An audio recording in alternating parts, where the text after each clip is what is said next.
ನಮಸ್ಕಾರ. ನನ್ನ ಪ್ರೀತಿಯ ವಿದ್ಯಾರ್ಥಿಗಳಿಗೆ ಏಪ್ರಿಲ್ 2ನೇ ತಾರೀಕು 2025ರಂದು SSLC ಪಬ್ಲಿಕ್ ಪರೀಕ್ಷೆಯಲ್ಲಿ ವಿಜ್ಞಾನ ಪರೀಕ್ಷೆ ನಡೆಯಲಿದೆ. ನಾನು ಹೇಳ್ತಕ್ಕಂಥ ಪಾಯಿಂಟ್ಸ್ಗಳನ್ನು ಫಾಲೋ ಮಾಡಿದ್ರೆ ನೀವು ಹೆಚ್ಚಿನ ಅಂಕಗಳನ್ನು ಗಳಿಸಬಹುದು, ಪಾಸ್ ಕೂಡ ಆಗಬಹುದು. ಮೊದಲನೇದಾಗಿ ಭೌತಶಾಸ್ತ್ರದಲ್ಲಿ ಹೇಗೆ ಅಂಕ ಗಳಿಸಬೇಕು ಅಂತ. ಭೌತಶಾಸ್ತ್ರದಲ್ಲಿ 25ರಿಂದ 28 ಅಂಕಗಳ ಪ್ರಶ್ನೆಗಳು ಬರ್ಬೋದು. ಮೊದಲನೇದಾಗಿ ಭೌತಶಾಸ್ತ್ರದ ಪಾಠ ಆಗಿರ್ತಕ್ಕಂಥ ವಿದ್ಯುತ್ ಶಕ್ತಿ ಪಾಠದಿಂದ 1 ಮತ್ತು 2 ಅಂಕದ ಪ್ರಶ್ನೆಗಳು ಬರ್ಬೋದು. ಮೊದಲನೇದಾಗಿ ವಿದ್ಯುತ್ ಮಂಡಲದ ಚಿತ್ರವನ್ನು ಕೇಳ್ತಾರೆ. 2 ಅಂಕಗಳಿಗೆ ವಿದ್ಯುತ್ ಮಂಡಲದಲ್ಲಿ ಸಾಮಾನ್ಯವಾಗಿ ಉಪಯೋಗಿಸುವ ಚಿಹ್ನೆಗಳು, ಓಮ್ನ ನಿಯಮ ಮತ್ತು ಜೌಲ್ನ ನಿಯಮ, ರೋಧಕಗಳ ಸರಣಿ ಜೋಡಣೆ, ಸಮಾಂತರ ಜೋಡಣೆ ಮತ್ತು ವಿದ್ಯುತ್ ಸಾಮರ್ಥ್ಯದ ಬಗ್ಗೆ ಸಮಸ್ಯೆ ಆಧಾರಿತ ಪ್ರಶ್ನೆಗಳನ್ನು ಕೂಡ ಕೇಳಬಹುದು. ಇನ್ನು ವಿದ್ಯುತ್ ಪ್ರವಾಹದ ಕಾಂತೀಯ ಪರಿಣಾಮದಲ್ಲಿ ಕೂಡ ಕಾಂತೀಯ ಬಲರೇಖೆಗಳ ಗುಣಗಳನ್ನು 2 ಅಂಕಗಳಿಗೆ ಕೇಳ್ಬೋದು. ಫ್ಲೆಮಿಂಗ್ನ ಬಲಗೈ ನಿಯಮ, ಎಡಗೈ ನಿಯಮ, ಆ ಬಲಗೈ ನಿಯಮ ಎಡಗೈ ನಿಯಮದಲ್ಲಿ ತೋರು ಬೆರಳು, ಮಧ್ಯ ಬೆರಳು ಮತ್ತು ಹೆಬ್ಬೆರಳು ಏನನ್ನು ತೋರಿಸುತ್ತವೆ ಅನ್ನೋದನ್ನು ಕೇಳ್ತಾರೆ.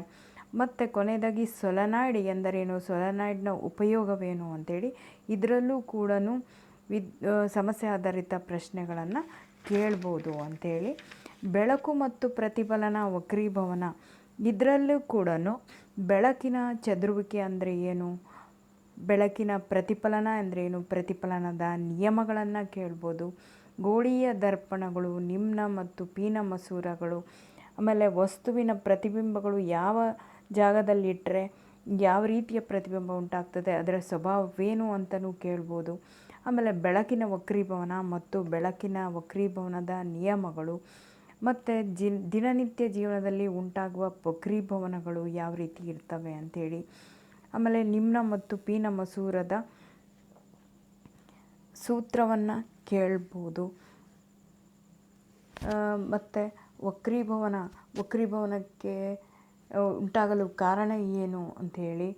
ನೆಕ್ಸ್ಟ್ ಪಾಠದಲ್ಲಿ ಮಾನವನ ಕಣ್ಣು ಮತ್ತು ವರ್ಣಮಯ ಜಗತ್ತು, ಈ ಪಾಠದಿಂದ ಕಣ್ಣಿನ ಭಾಗಗಳು, ಕಣ್ಣಿನ ದೋಷಗಳು, ಕಣ್ಣಿನ ಭಾಗಗಳ ಕಾರ್ಯಗಳನ್ನು ಕೇಳ್ಬೋದು. ಕಣ್ಣಿನ ಹೊಂದಾಣಿಕೆಯ ಸಾಮರ್ಥ್ಯ, ಆಮೇಲೆ ಅದರ ಒಂದು ಹೊಂದಾಣಿಕೆ, ಕನಿಷ್ಠ ದೂರ, ಗರಿಷ್ಠ ದೂರ ಮತ್ತು ಕಣ್ಣಿನ ದೋಷಗಳು ಅಂದರೆ ಸಮೀಪ ದೃಷ್ಟಿ ದೋಷ ಮತ್ತು ಪರಿಹಾರ, ದೂರದೃಷ್ಟಿ ದೋಷ ಅಂದರೆ ಏನು, ಪ್ರಿಸ್ಬೋಪಿಯಾ ಅಂದರೆ ಏನು, ಅದಕ್ಕೆ ಪರಿಹಾರ ಏನು ಅಂತ ಪ್ರಶ್ನೆಗಳು ಕೂಡ ಬರ್ಬೋದು. ಮತ್ತು ಆಮೇಲೆ ಬಿಳಿ ಬಣ್ಣದ ರೋಹಿತ ಅಥವಾ ಬಣ್ಣದ ಚದುರುವಿಕೆ ಮತ್ತು ಯಾವ ಬಣ್ಣ ಹೆಚ್ಚು ಬಾಗ್ತದೆ, ಯಾವ ಬಣ್ಣ ಕಡಿಮೆ ಬಾಗುತ್ತೆ ಅನ್ನೋ ಪ್ರಶ್ನೆಗಳು ಬರ್ಬೋದು. ನಂತರ ಕಾಮನಬಿಲ್ಲು ಉಂಟಾಗಲು ಕಾರಣ ಏನು, ನಕ್ಷತ್ರಗಳ ಮಿನುಗುವಿಕೆಗೆ ಕಾರಣ ಏನು, ಆಮೇಲೆ ಶೀಘ್ರ ಸೂರ್ಯೋದಯ ಮತ್ತು ವಿಳಂಬಿತ ಸೂರ್ಯಾಸ್ತಕ್ಕೆ ಕಾರಣ ಏನು ಅಂತ ಪ್ರಶ್ನೆಗಳು ಕೂಡ ಬರ್ಬೋದು.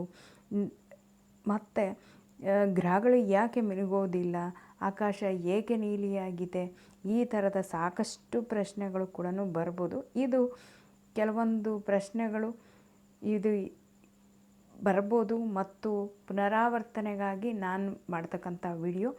ಇಷ್ಟು ಪಾಯಿಂಟ್ಗಳನ್ನು ನೀವು ಫಾಲೋ ಮಾಡಿದ್ರೆ ನಿಮಗೆ ಸಾಕಷ್ಟು ಅಂಕಗಳು ಬರ್ತವೆ ಅಂತ ಹೇಳ್ತಾ, ನಮ್ಮ ಮುಂದಿನ ವಿಡಿಯೋಗಾಗಿ ನೀವು ನಮ್ಮ ಚಾನಲನ್ನು